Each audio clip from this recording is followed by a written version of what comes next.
I have just been blown away. You don't see the Yad Hashem in America. Baloney.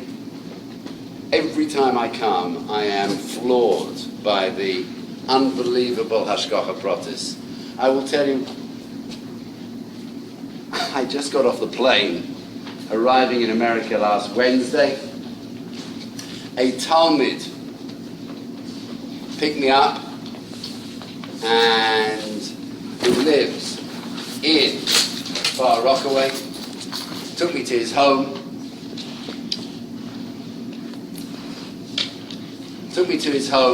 and our first port of call was a small kollel near where he lives, the Dav Mincha.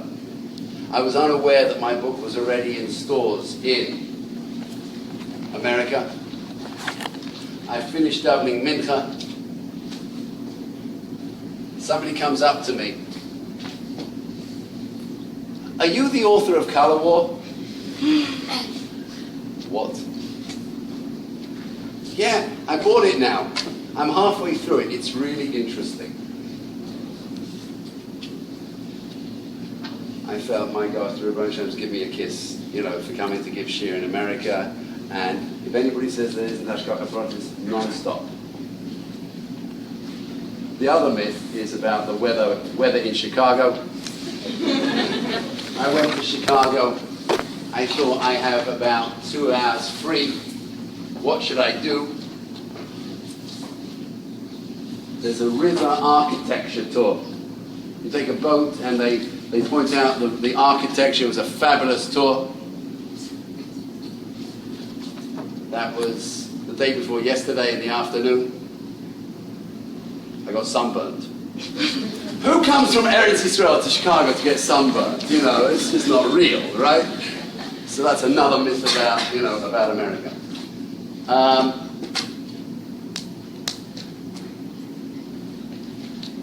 I want to learn a medrash with you. Maybe one or two of you have heard the medrash from me before, I'm not sure. I want to learn a medrash with you.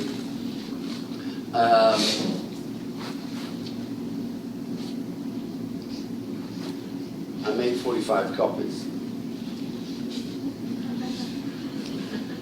I had no idea that this would happen. Yes, I made 45 copies. I thought, okay, let's be optimistic.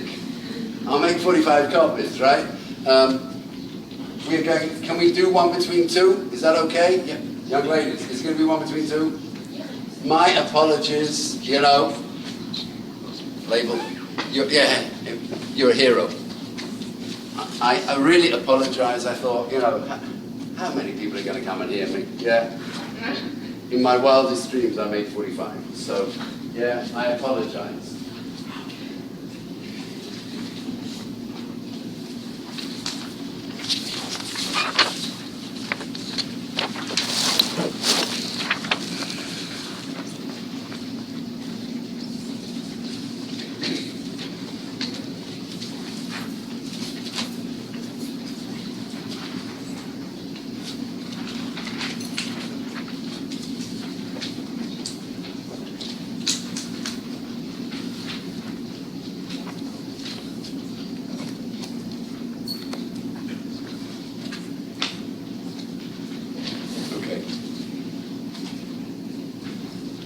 We learn a medrash together.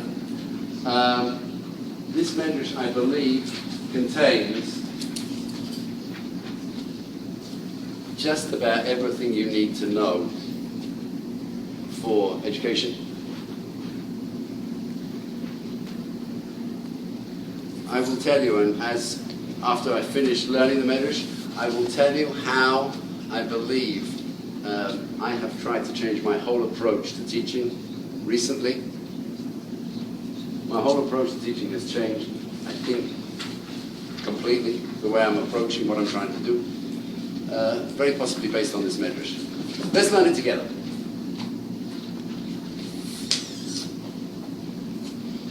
Medrash Rabbah, Parshas Kedoshim.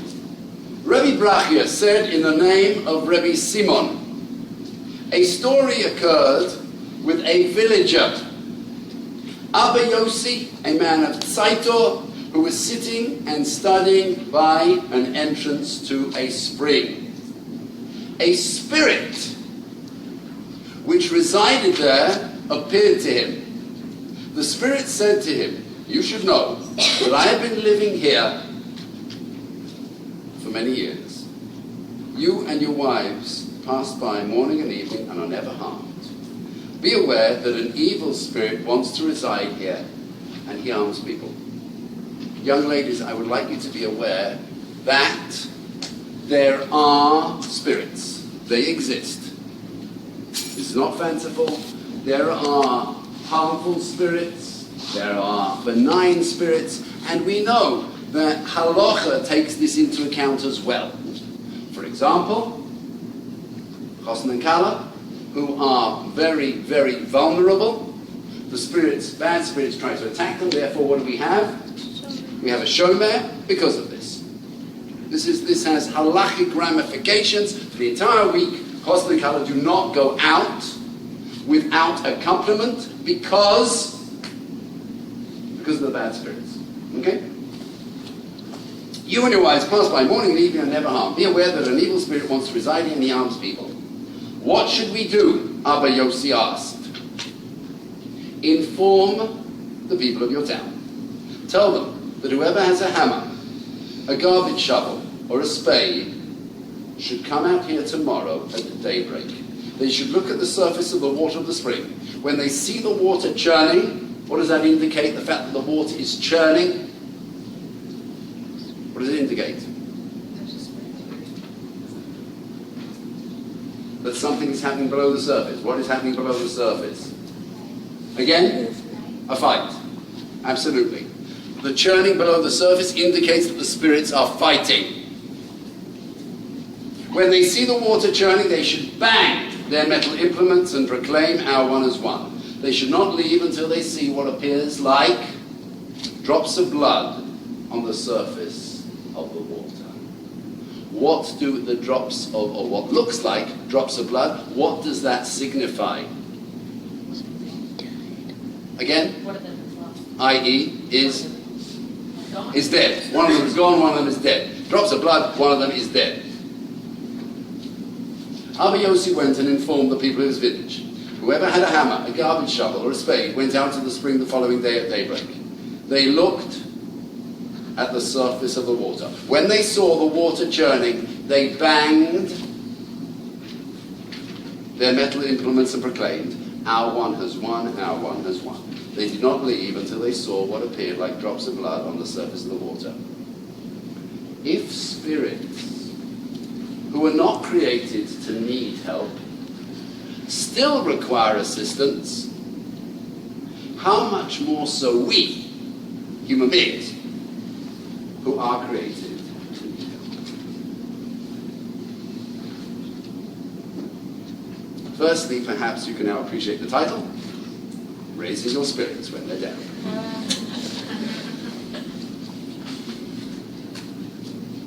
He hasn't changed, has he? No.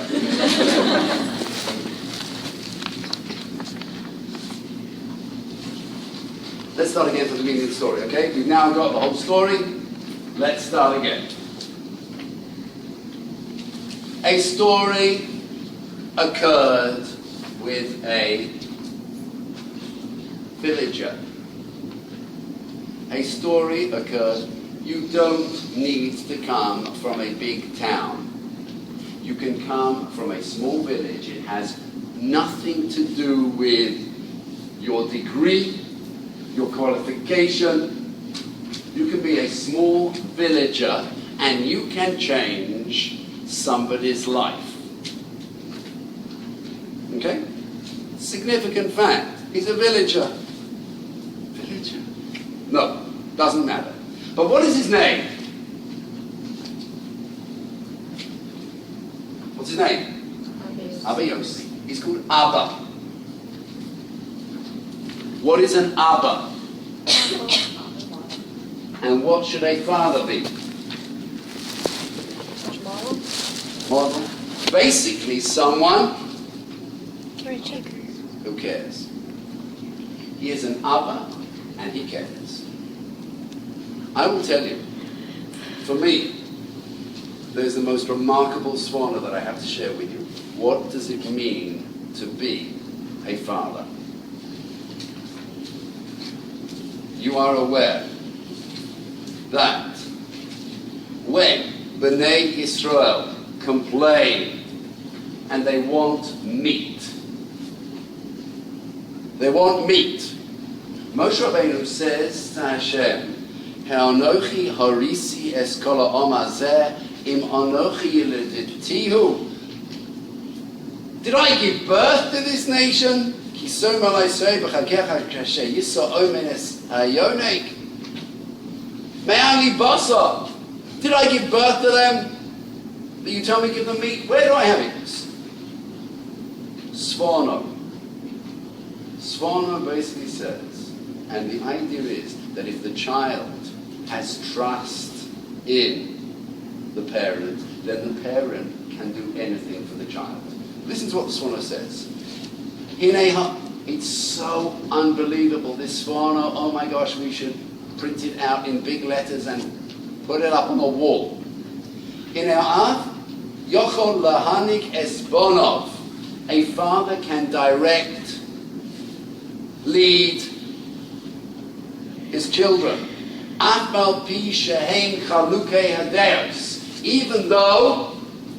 Even though they have different opinions, different perspectives, what we call the generation gap. A father can still lead, but what's the condition? Are you ready? Unbelievable. And a teacher, and a mentor. What's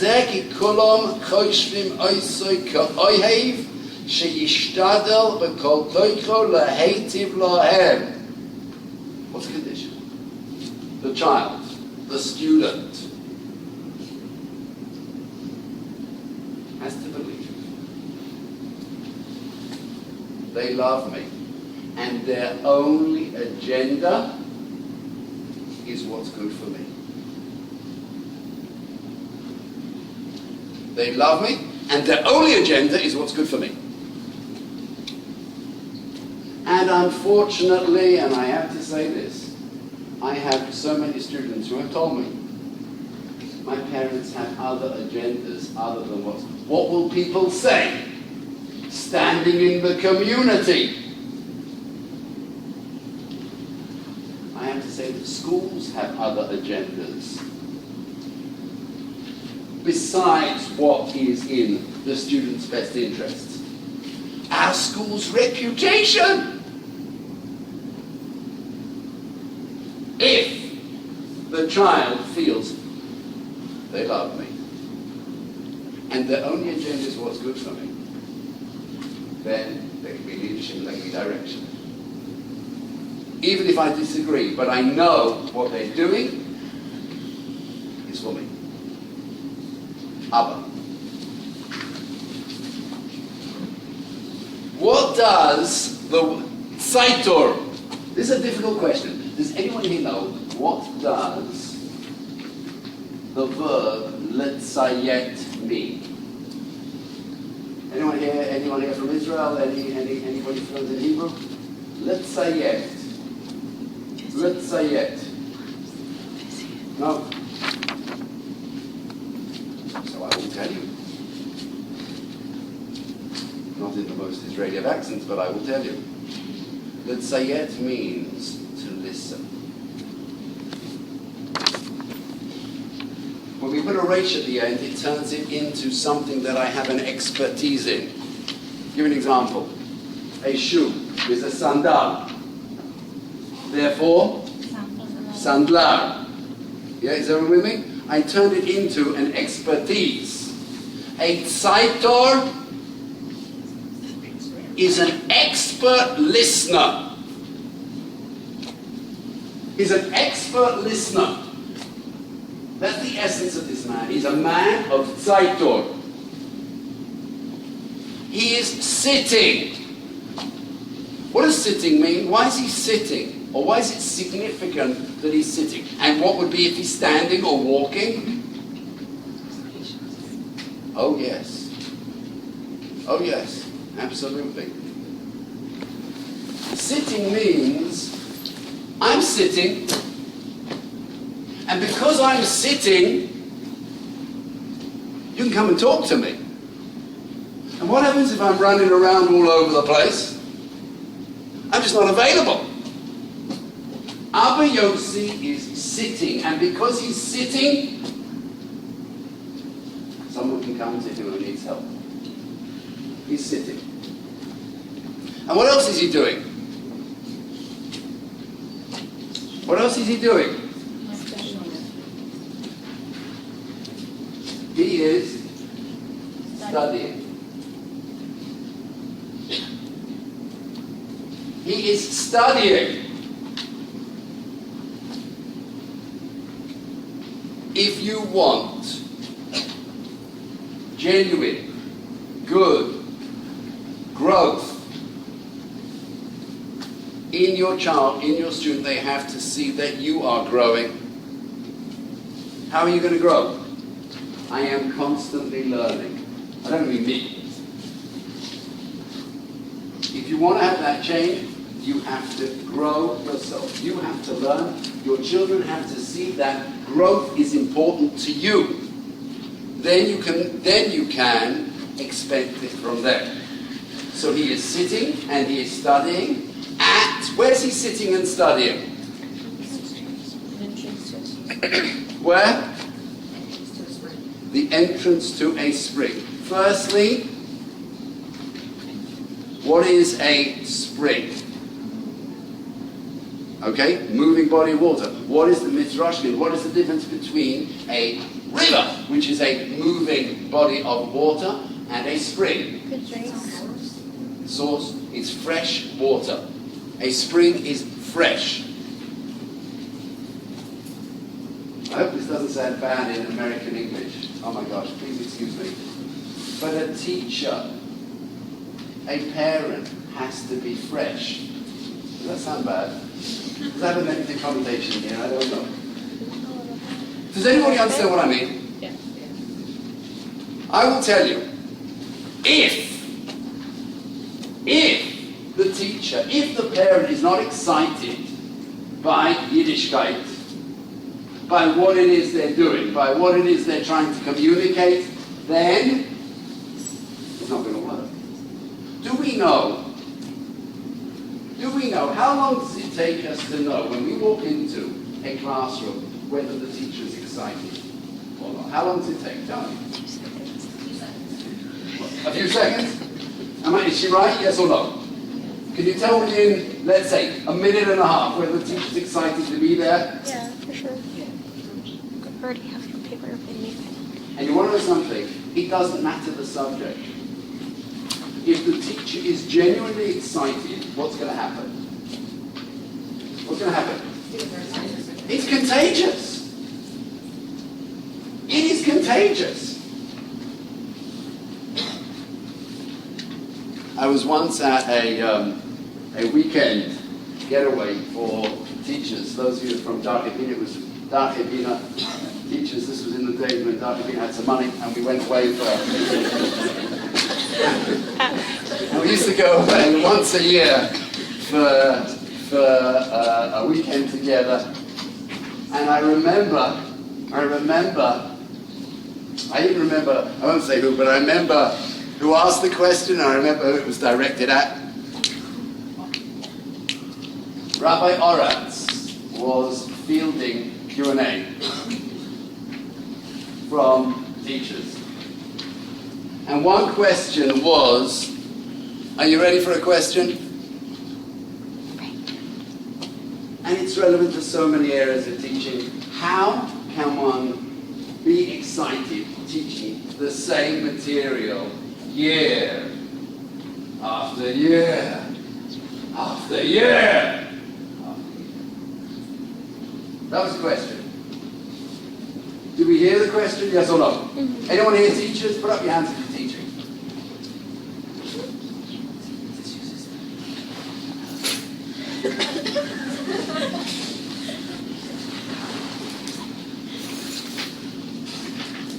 How Now, come on, be excited. What did Rabbi Oratz respond? Are you ready? You are not teaching material, you are teaching students.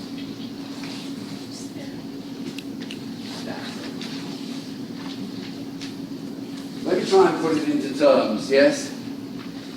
Has anyone here ever heard a really good joke? A really good joke, right? Yeah? Hear a really good joke. What do you want to do if you hear a really good joke? What do you want to do? Tell people. Now, if you've heard a really good joke, how many people can you tell the joke to? You can tell it to 1, 2, 3, 10, 20, 30 people. I said, are you getting tired of telling the joke? You already told it 2, 3, 5, 10 times. How come you carry on telling the joke? Again? Because I want to see this person's reaction to the joke, and I want to see this person's reaction to the joke. And I want to see what this person thinks about the joke. And I want to see her smile. If the teacher doesn't feel, oh my gosh, I can't wait to see what they're going to think about this piece of terror. It's a wow! It's going to blow them away. If the teacher doesn't feel that, I hope this isn't strong. Give up teaching. If you're not, I can't wait to get into the classroom to show you this piece of chumash, this piece of whatever it is. If you can't wait to get in there and see their reaction, give up teaching. Am I being too strong or not? You're a teacher, what do you think? I think you're absolutely right. You're absolutely right. I want to know, between you and me, off the record, yeah? How many teachers are like that? Half. That I know of. You're lucky. You're lucky. Furthermore, not just is it a spring, not just fresh, but it's at the opening of a spring. It's a Pesach. I am beginning. I haven't finished. I'm still learning how to do this. There's more I want to... I'm at the beginning. I'm always at the beginning of a spring.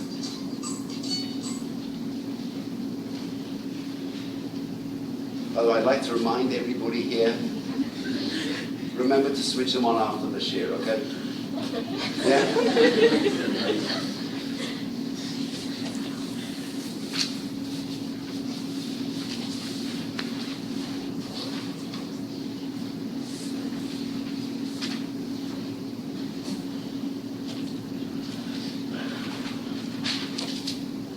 So, he's sitting, he's studying, he's at the entrance to a spring, and therefore a spirit can come to him with a problem. And it's a big problem, yes or no? The spirit has a big problem. Do you ever have students come to you with a problem? Sure. Okay, student comes to you with a problem. I've got a problem. Lays out the problem. What do you say? Depends on the problem. Pretty much. Okay. So what we try and do? We try to help them. Try to help them. How are we trying to help them? That's what you can. That's what you can. Are you ready for sheer genius? Are you ready for sheer genius? Not me. Not me. I wish. We got a problem. Abba Yosef's response, oh my gosh, if this is the only line you take out, it was worthwhile my coming to Baltimore. Abba Yosef says the following. He's got a problem. What should we do?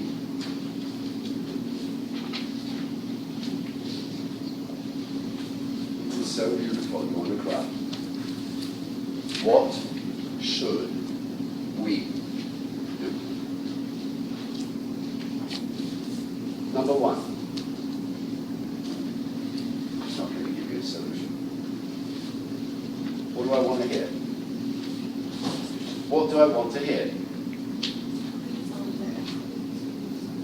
What does Rabbi Yossi want to hear? He wants to hear the Spirit come up with its own solution. Yes, I want to hear first, what's your solution? Why? Yes. Firstly, who understands the problem better than anyone else? The person living the problem. So firstly, let me hear what you have to say. I can give you my reaction to your solution. I can show you what I might think the consequences might be if you follow your solution. We can brainstorm about, do you have any other ideas? Because this might lead to the following. But I want to hear what you have to say. I don't want to start spouting my solution. You understand the problem. You're living the problem. You will understand many aspects of the problem. Maybe you haven't explained to me. I want to hear what you have to say. But not only do I want to hear what you have to say, what else is being conveyed? And all Brother Rabbi Yossi says is two words. For my now. And what should we do? What's he conveying? I'm with you. I'm with you. Whatever help I can give you, I will be there.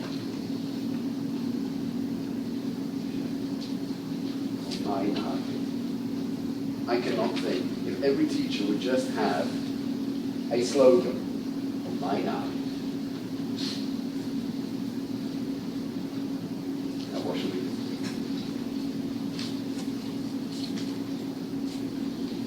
Can you think of a better answer than that? Everything in just two words.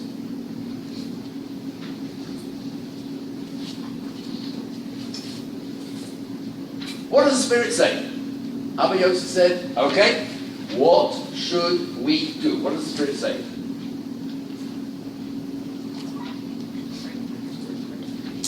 Firstly, inform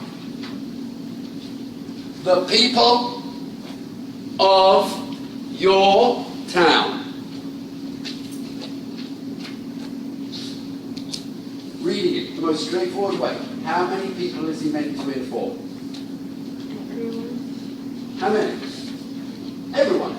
Inform the people of your town. He doesn't say, could you please bring out a minion? Inform the people of your town. All of them. Why? Why isn't it enough to bring out a minion? Why do I want all of them there? Because the more people involved, the greater the chance of success. We are speaking tonight. We're learning together the idea, how are we going to empower our children, our students, our friends, the more people that are involved in building up the students? Oh my gosh. I will tell you, sometimes it's only one teacher that does it.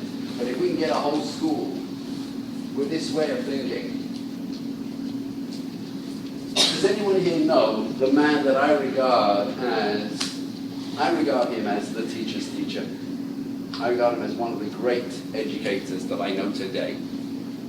Has anyone here heard of somebody called Rabbi Hillel Mandel? Yeah, Rabbi Hillel Mandel, maybe I told you the story. Rabbi Hillel Mandel is, he was a principal in Manhattan. He runs a course for Machanchim every year in Eretz Yisrael. I'm sure he does a lot of training in Chinuch here in America too. He's just a Machanach's Machanach. Everything you want to know about building up students, he just personifies. Can I tell you one thing that I heard, not from him, about how he ran his school? Think about this and ask yourself, what do you want to have learned in his school? Sometimes Sometimes a teacher has to send a student to the principal for discipline. Have you ever done that? You know that one?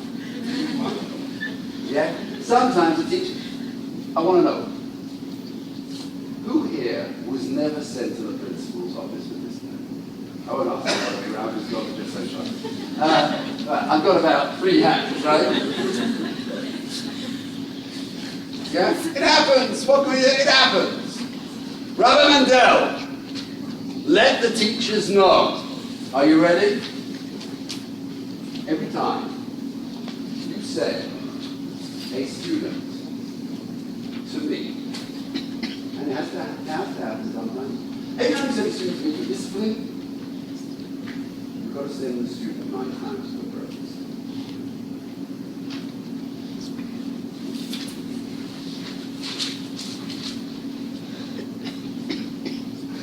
Can we begin to imagine what that school is like? What are the teachers having to do all the time? Tell me. Again? It's the principal. What are the teachers having to do? Praise the children. Yes. Recognize good and create opportunities for good. That's a whole different school. Listen to me carefully. If every school was like that, the number of kids at risk and off the derech would be halved instantly. I want to know, does anyone disagree with that statement? How many agree? Hands up if you agree with the statement. Is it brilliant? Yes or no? I wish I would have been in a school like that. I might have turned out okay.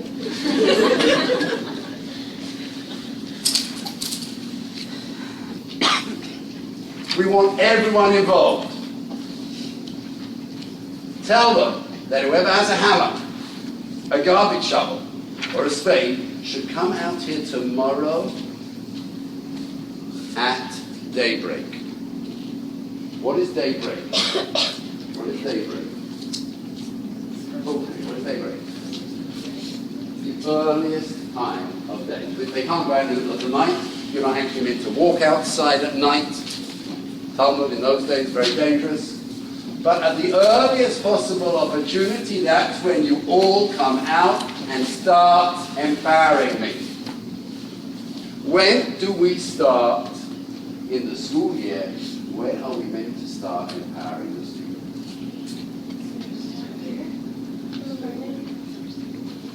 And I would even say before the year starts. Before the year starts, a letter. We're so happy you're coming to our school. We've heard great things about you. We are so excited to have you. And from day one, we're building.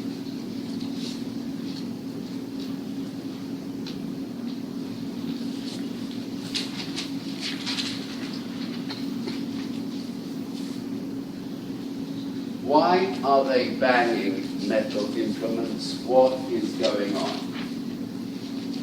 What's the idea of banging the metal implements? Talk to me. Who's talking to me? Makes noise.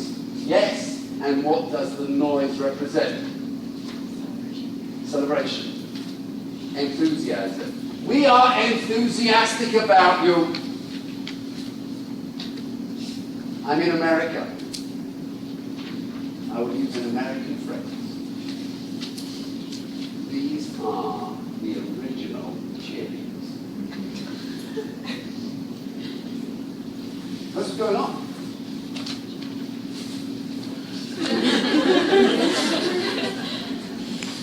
These are the original cheerleaders. Yes or no?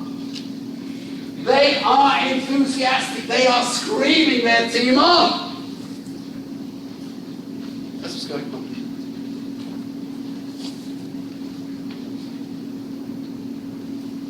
I don't know if the Orioles ever read this message. I've got no idea.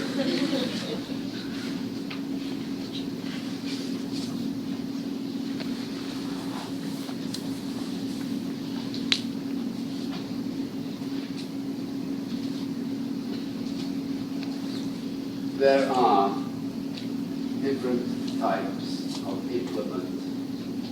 And, if you're trying to help your child, there are different types of implement.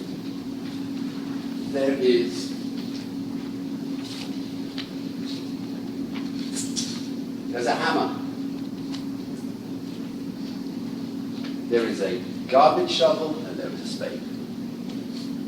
A hammer. Sometimes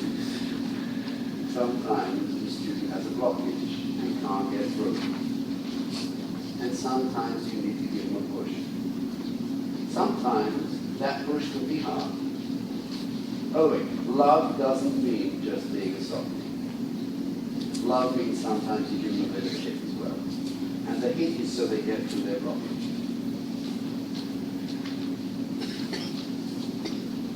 There's a garbage shovel.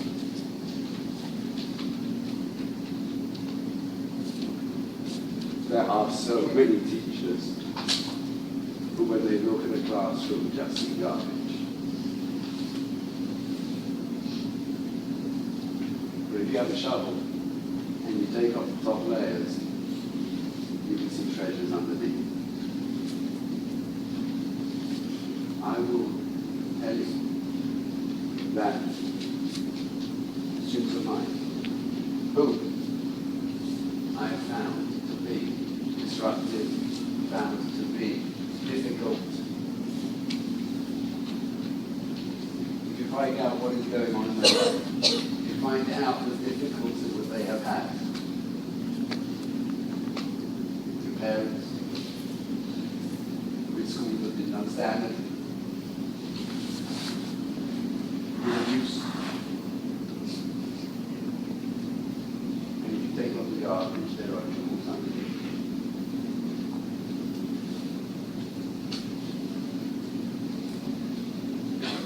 And a spade.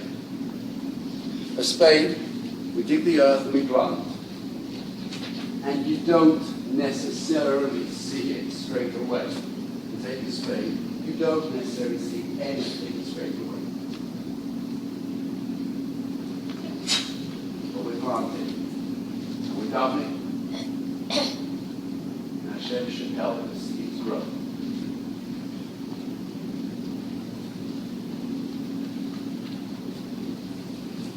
When they see the water churning,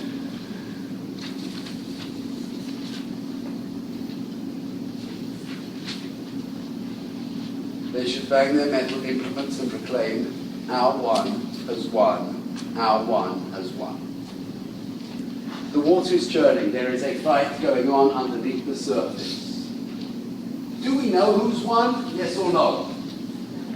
You don't see the results yet. You have no idea. But I express my confidence in doing it. Even though all I see at the moment is water's churning.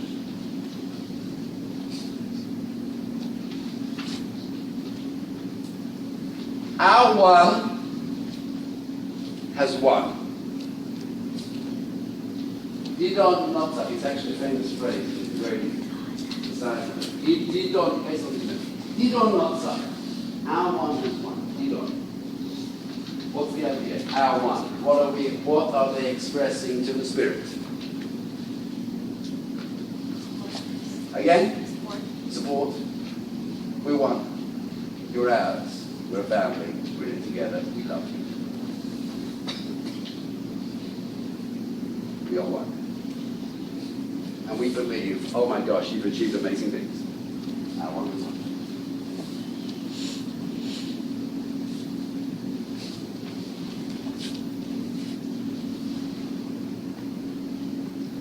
When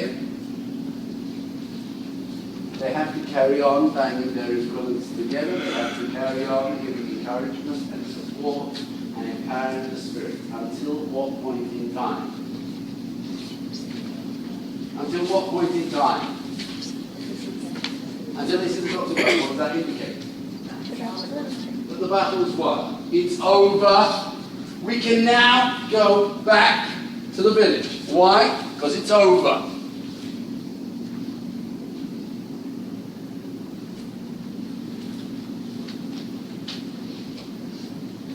as a teacher? At what point in time is it over? What point? Never. And I'm going to ask you a question. How many teachers actually believe that? Or go to come here? You hear the question? How many teachers really believe it's never over? I will tell you, actually, and I have 4 witnesses sitting at the back.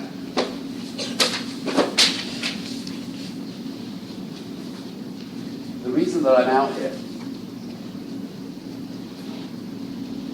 besides coming to Baltimore, the reason I'm out here is for the 10th annual reunion of yeshiva that I teach in.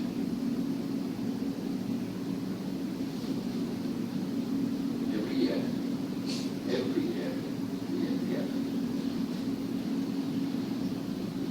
I have been staying here in America, in New York. This is the 10th. I stayed with somebody who I taught the first year of our yeshiva. Year 1 is now after year 10. In Chicago, I stayed with somebody I taught year 1 of our yeshiva. In Detroit, I stayed with somebody I taught, Aaron Newman, about year 5.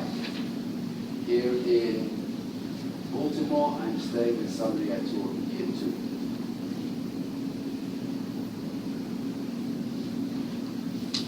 When's the battle over? Yeah. Can I ask, I hope I will not be embarrassing you fellows, but I want you to answer. At any point in time, whether it's with shiurim, whether it's with parnasa, whether it's questions of how to be mechanech your children, when is Matan Yaakov there for you? Did you hear what he said? Always. And this isn't just lip service. Always. And that's why every year we have a reunion because of shiur. Where are we now? What can we discuss? Always. You don't go back to the town until it's over. And as a parent and as a teacher, it is never over.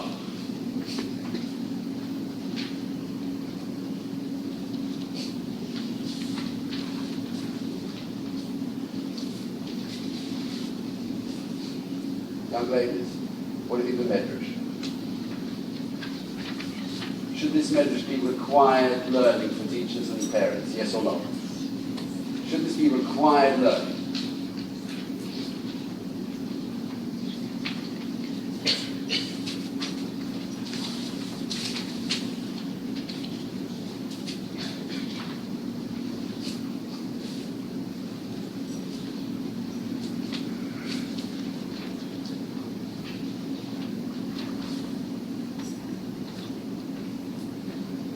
I want to come back to what I consider to be the most important idea in this medrash. And I think this is the area in which I have most radically changed since I've started teaching.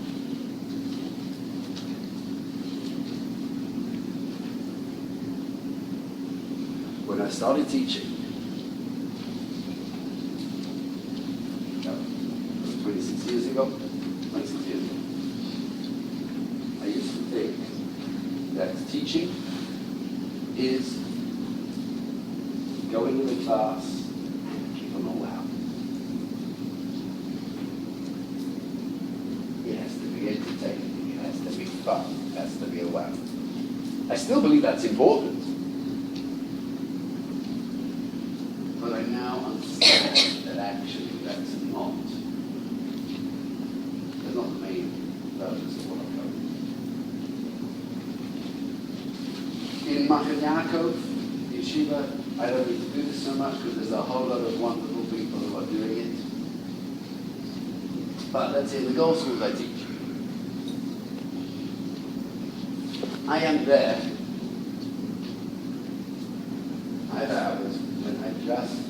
Just sit. Good shape. Whoever wants, come and talk. Sign up, come and talk. Whatever's on your mind, whatever you want to talk about.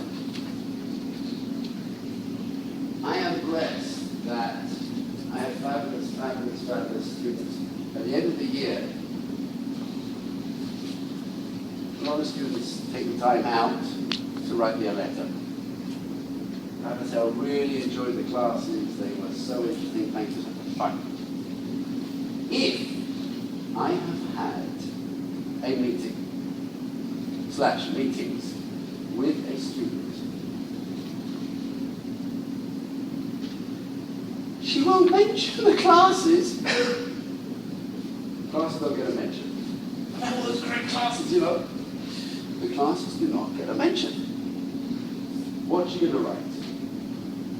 Tell me.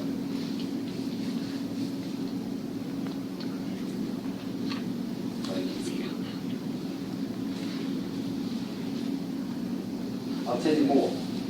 I thought, so when I started meetings, I thought, I don't know if I can do this. You've got to be so wise. I don't have that wisdom. Now, you know, I was so white, but they think I'm wise, I can get away with it, right? But I wasn't always so white, believe it or not. I need all this wisdom.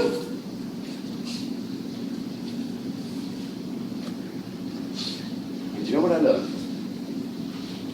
I would say 95% of it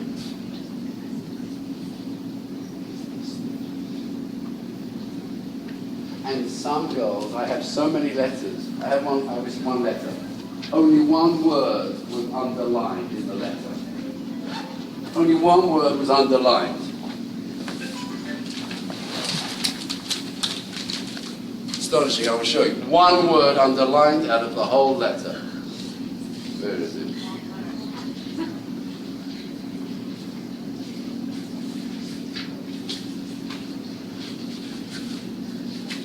I can't find it, but what do you reckon the word was? Anyone can guess? Listening. Listening. Only one word underlined, and the word was listening.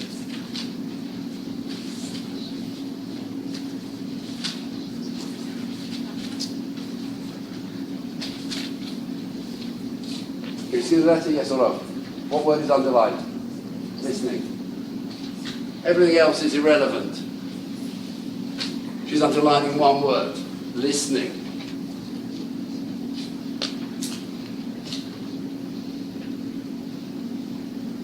Young ladies, the problem today is, I wouldn't say nobody, but virtually nobody is listening. I see couples in a restaurant. Couples, I mean, husband and wife. You never know today. The laws are changing. Husband, wife, restaurant, table for two. Which turns into a table for four. No one is listening. I know that I am having students come into the room. I want to cry. No one has ever listened. Does anyone in this room think I'm exaggerating? Because I'm not. No one has ever listened to them. Really listened to them. By the way, there's a lot of pretend listening. Does anyone know what pretend listening is? We need to have courses for listening. I think there should be compulsory listening courses. Certain colleges do this money. Certain colleges actually have courses in listening. Are you aware of this or not? Social workers. You're a social worker. Actually teach you. Look, firstly, you know that there's certain people who, when you talk to them, you know, listening is not merely I'm not talking. Some people think thing. Listening is I stop talking. And I'm yotze listening with not talking. Firstly, some people, you see that you're talking to them and they have spaced out. The glazed eye. Does anyone know what I'm talking about? Glazed eye. Yeah? Then there is pretend listening. Does anyone know what pretend listening is? The occasional yeah? You know they're not really there. And then there's self-centered listening. They're just waiting for you to say one phrase and they just start telling you about themselves. Does anyone know what I'm talking about? There's, hello, real listening? Real listening?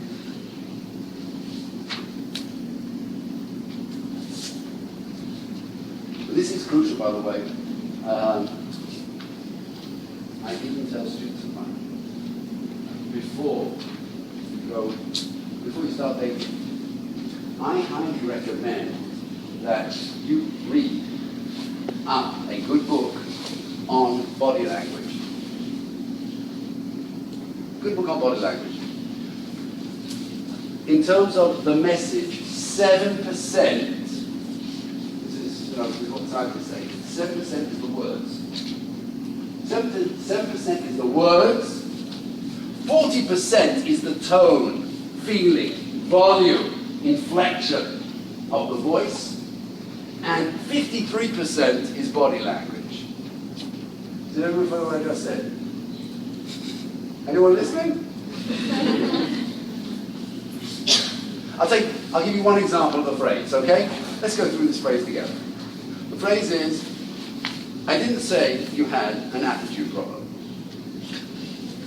Let's go through this slowly again. I didn't say you had an attitude problem. I didn't say you had an attitude problem. I didn't say you had an attitude problem. I didn't say you had an attitude problem. I didn't say you had an attitude problem. I didn't say you had an attitude problem.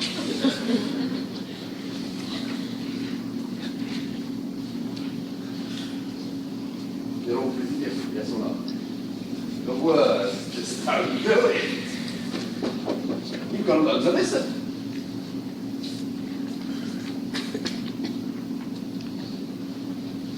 I have to share a beautiful story with you. I was teaching a group of more vision students. More vision is they've started their path to Yiddishkeit. They've come on a trip, trip to Israel, and they're coming back a little bit more serious trip this time. No, it's not just touring with a bit of learning. It's now learning with a bit of touring. Okay. And I was teaching this group, and I was teaching Talmud and student Talmud each day. And I said the following line to them. I said, I am blessed. I told them they're an amazing group. And I said, I am blessed. I get to teach so many fabulous groups of young men and young women. And then I said, it's very rare that I get a bad group. And one of them asked, Rabbi, what makes a bad group? What makes a bad group? So I thought for a couple of seconds, and I said, a bad group is a group where they don't listen to each other. And because they don't listen, they don't communicate, they don't touch. One of the boys pipes up. Rabbi, what makes a bad group? I wish I only got that line first. Brilliant. Rabbi, what makes a bad group?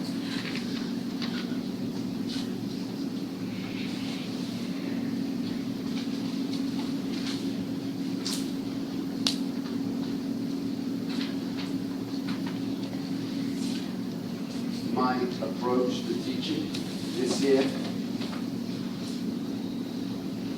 I started teaching this year for the first time in Baltimore, Mississippi. And at the end of the year, I'm going to speak about that group a lot. At the end of the year,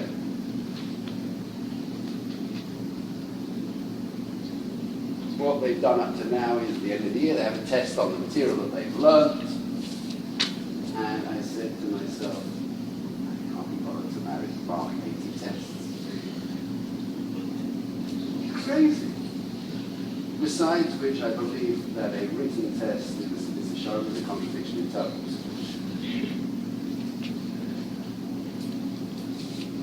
I said to them, I want to hear what you have to say about it. Let me hear what you have to say. I want you. Is this right? Yes or no? I have how many young? I have quite a few young ladies from this group. Yes or no? One. So they will. If I'm saying anything untrue, they will be there to tell me, Rabbi, that's not quite true. I said, I want to hear what you have to say. Make it happen. Do whatever you want. Just make it a wow. You're going to get painted. I receive paintings, sculptures, video, song, poem, board games. I'm not doing it justice. The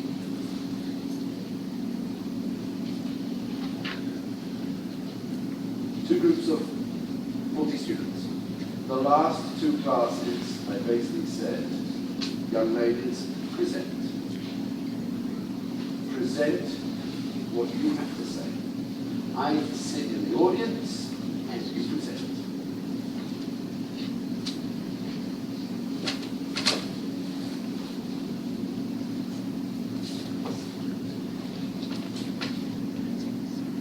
I'm convinced those were the best four classes I did. Yes or no? How were they? I can't hear you. How did the group feel about themselves and each other?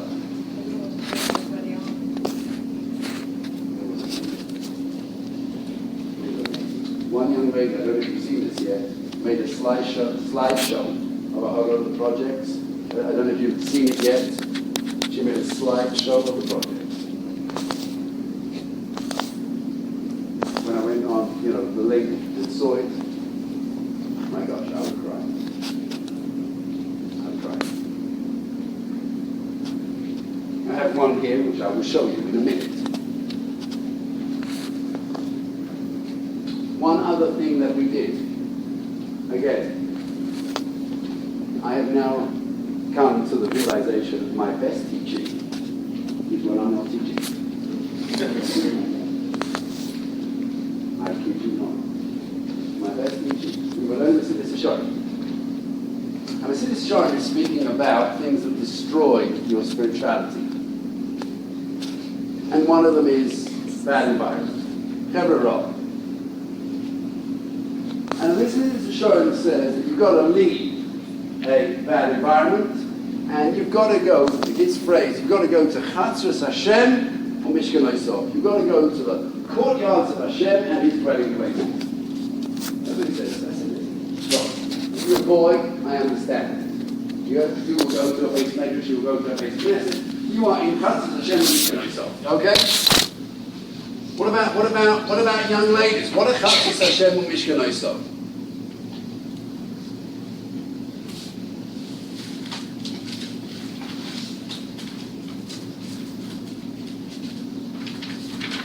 So I said to them, I want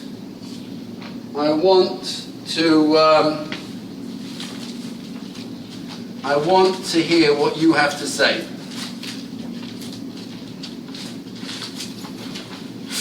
I want to hear what you have to say.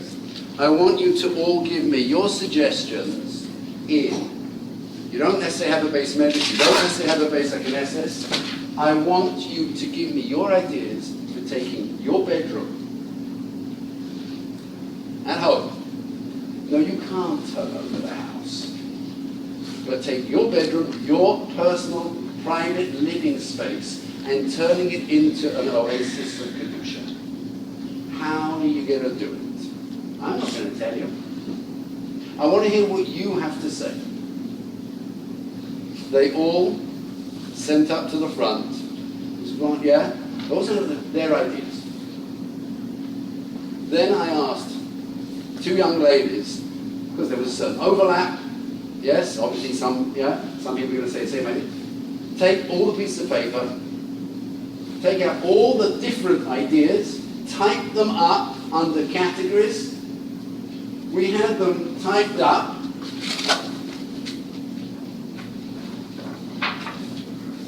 Laminated. And in the going home package, you didn't get one? Yeah? In the going home package, every girl received one. I will tell you, I stole this list, had it printed out for our reunion, and gave it out to the boys.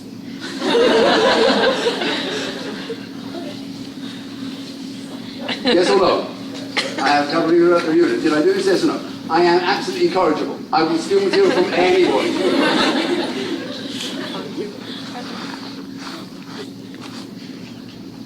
You read through it, you want to cry. It's brilliant. I would never have come up with these ideas, not in a million years. The one thing that I came up with, they came up with a list. The one thing I came up with, Siyata Dishma, in the middle of the class. Is anybody who's in that class when it happened? Yes? In the middle of the class, we discussed, we're going to prepare this list, we're going to type it up, yes? We're going to give it out. Siyata Dishma. What are you going to call the list?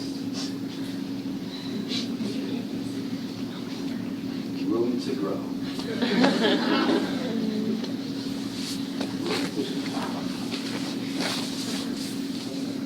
Isn't it amazing? Yes or no?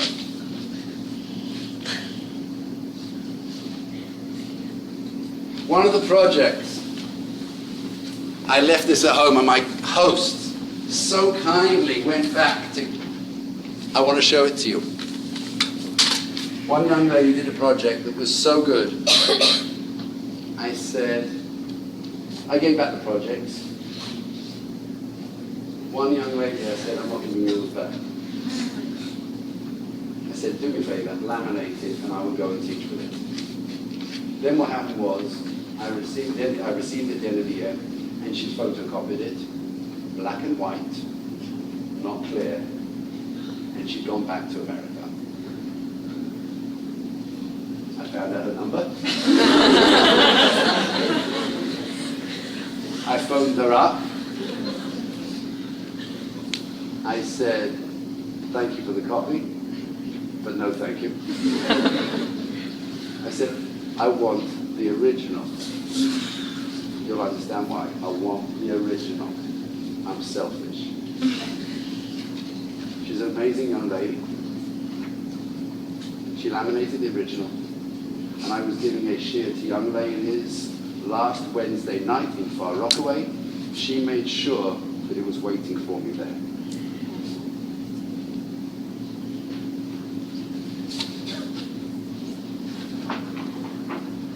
Room to grow.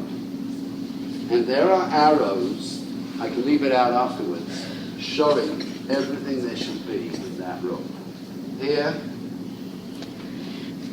keep an extra mattress in the room for guests. We have here designated corner for tefillah. She's got mizrach, she's got a stocker box, she's got right on the mirror, I'm a princess, daughter of the king. Am I dressed like one today? She's gone around the entire room. This is her vision of a room to grow.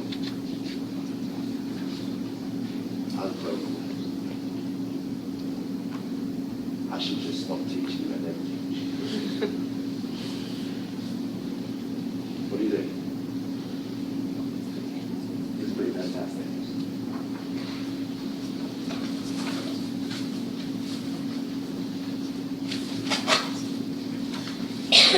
Another group, again, see, I'm trying to get a lesson across today. We listen. And if, as a teacher, as a parent, yes, the more I listen, the more I learn. And the more I listen, the more they learn.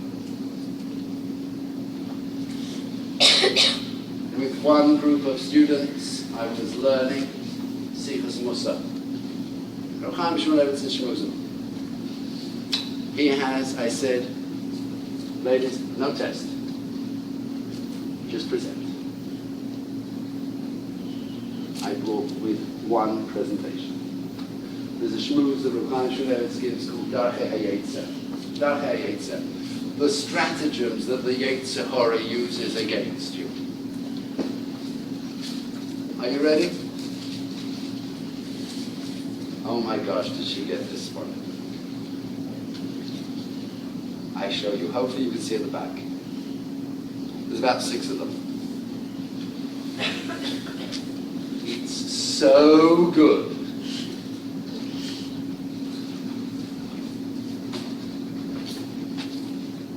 Don't think. Indulge.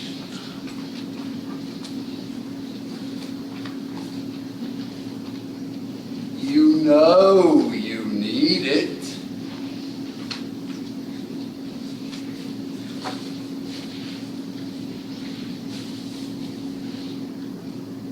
Don't stand out from the crowd.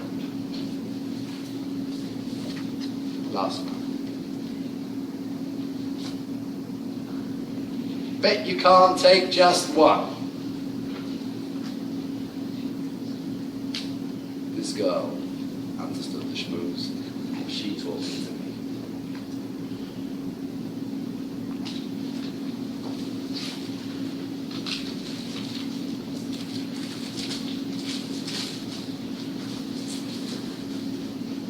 I'm going to show you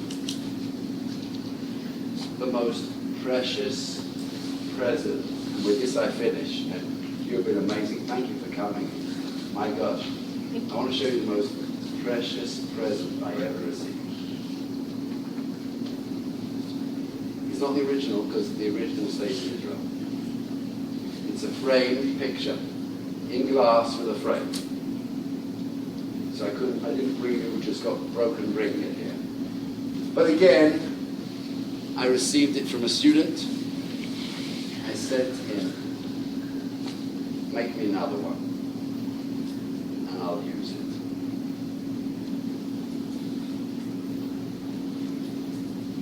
Year 2 at Machan Yaakov.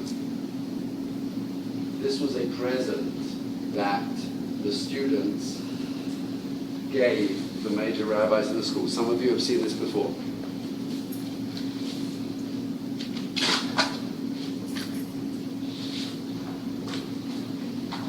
It is a picture, framed, beautifully framed, of 12 Gedolim. We have the Stipler, Dessler, Chofetz Chaim, Vilna Gaon, Ultimate Slobodka, 12 Gedolim.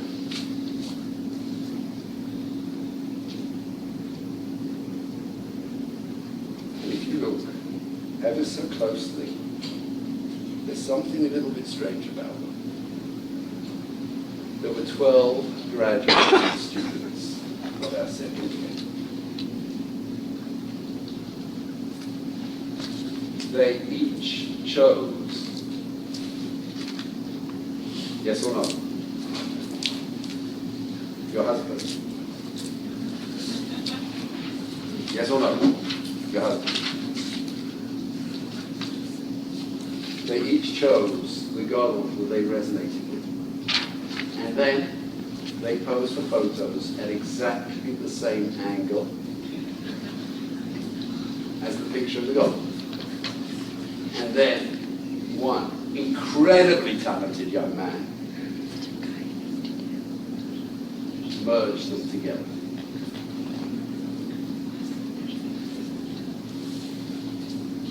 And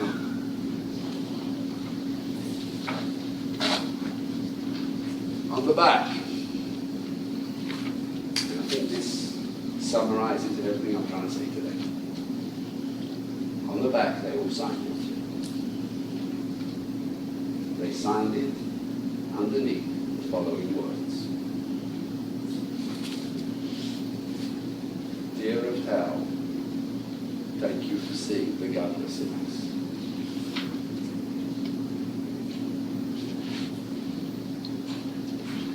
That's the most priceless present I ever received.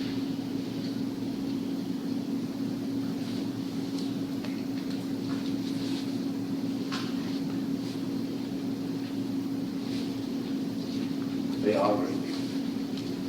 And I have to say, looking around this room and seeing a fabulous group of young ladies who are coming out to learn Torah together, I am going back to Eretz Yisrael. This is my last evening. I'm going back to Eretz Yisrael energized. This should give me tons and tons of excitement for the next year. It's so wonderful to be here.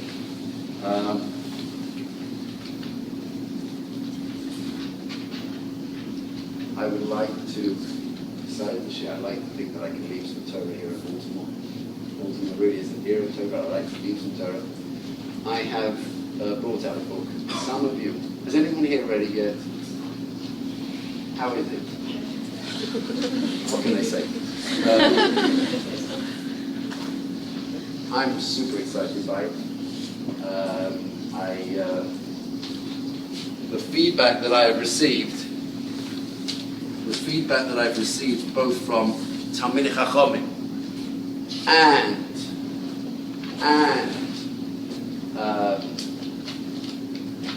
I had one guy, actually, who I taught this summer with a ponytail, bought the book, liked it so much that he actually came to the Machan Yaakov reunion. Did you see the guy with the ponytail? Came to the reunion, sat in on classes, told me he's giving the book to his mother now. Really? Look, honestly.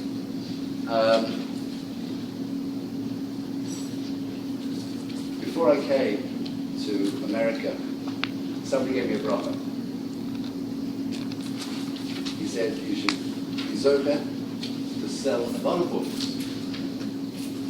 And I turned to him and I said, that's not the bracha I want. I said, the bracha that I want is you should be zocher that a lot of people learn. I said, I would rather sell one book and 100 people read it than sell 100 books and one person reads it.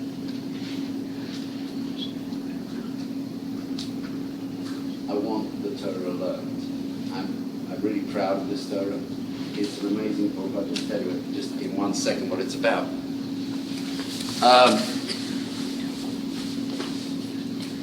Partly because I have had so many students through the years, and I'm talking actually now, FFP students, who told me, Rabbi, in Jewish school, Chumash was really boring.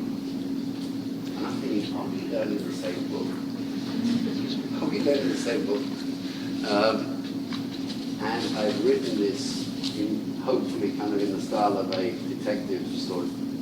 A detective inquiry. It starts with what I think is an amazing question. Yaakov Avinu has two enemies, Laban and Esau, alias Edom. They are the two only people in the entire Tanakh whose names are colors. Hence the title, Color War. Tools and method. Throughout the book, you will come across about 40 shaded boxes. Each box is another tool for learning Chumash in depth. There's an appendix in the back of all the tools and where they come up in the book. That's Appendix 1. Appendix 2. What can we do to make Chumash study a wow? I don't think it's the final word on the subject, but I'm trying to get a discussion going. By the way, the cover, originally done by my daughter, majorly improved by a good friend of mine, Josh Tomeo. who also took the cover photo, so a big round of applause to just them.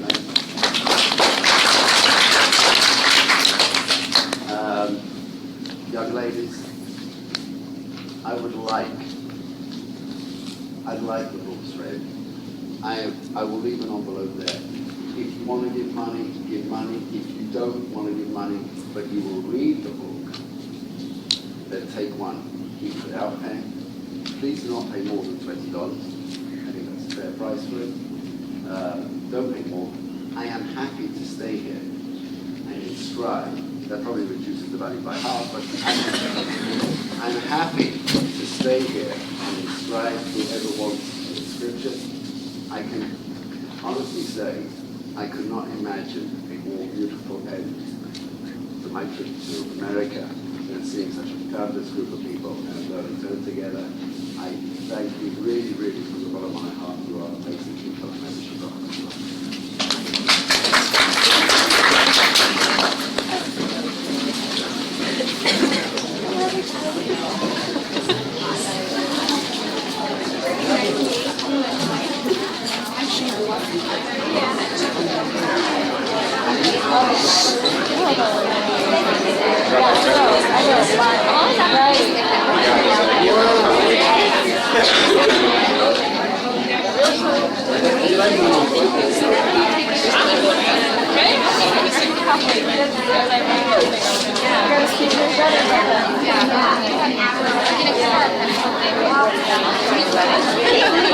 Very exciting.